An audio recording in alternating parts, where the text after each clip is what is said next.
If you're a college sports fan, you know the term redshirt. It is when an athlete sits out a year from competition. Well, our next guest thinks the same thing should happen for boys heading into kindergarten.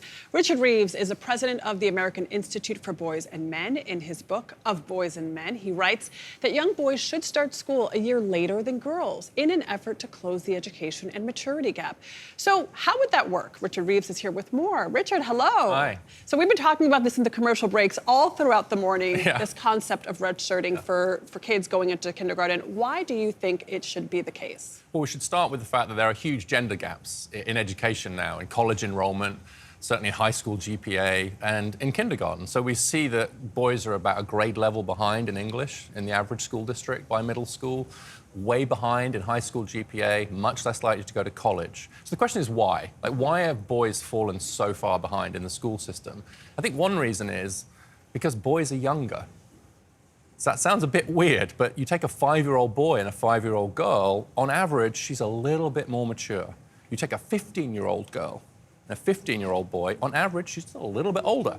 And there's nothing wrong with the boy. Mentally older. Just developmentally, yeah. So it's a weird thing to say, but I think, but as soon as you say that to a parent or a teacher, and you say, do you find that like a 15 or a 5-year-old girl is a little bit readier to learn than the average 15 or 5-year-old boy? They're like, well, duh, I didn't need a book to tell me that. Like, that's just common sense. And so I think what we're seeing now is that showing up. So one way to solve that is just give the boys a bit more time. And in a way, it's leveling the playing field. If you agree that there's this developmental gap, then what this does is it levels the playing field by giving the boys a bit more time. But this developmental gap sounds like something that's been stable for decades, centuries even. Yeah.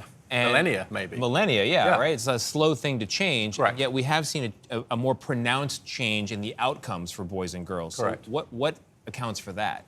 I think what we've seen is that we're revealing this natural advantage that girls have in the education system. Previously, girls were held back. Let's be honest, girls weren't encouraged to go to college in the 1950s. 1960s, 1920s. And so now that we've taken away the artificial barriers that we put in front of girls and young women, I think what we're seeing is the revealing of this developmental difference that was previously camouflaged by sexism, frankly.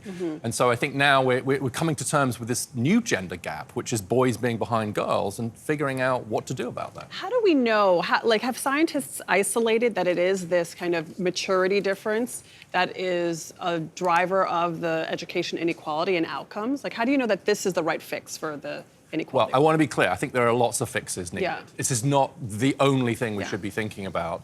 It is beyond dispute that there is a developmental gap, on average, between boys and girls, especially in adolescence, actually. So although we're focusing here on what to do in kindergarten, the main reason to start boys later in kindergarten is not just because of that kindergarten year, or it's what happens in high school. And there's no, I mean, girls hit puberty a year earlier than boys, which triggers this development. Have scientists looked at what happens when boys are held back, or redshirted? What happens then? Yeah, so it only happens accidentally right now, where you've got a change in policy, which means that by chance, some boys end up being a little bit older for their year, and it does show that they do better. They're more likely to graduate high school. They've got better test scores, etc. And it seems to be much bigger effect for boys than for girls. And so there's at least some evidence that suggests that some of this education gap we're seeing is the result of the developmental gap that we know exists between boys and girls. We could talk about this all day. All day, yeah. One of the considerations, if you hold your kid out of kindergarten, that's more money for childcare that you have to It's very important that we don't ask parents to pay for that extra year. It should be an extra year of pre-K and education. Okay. Richard Reeves, thank you so much. Of Boys and Men is available in your favorite bookstore. It's a really great book. You'll love it.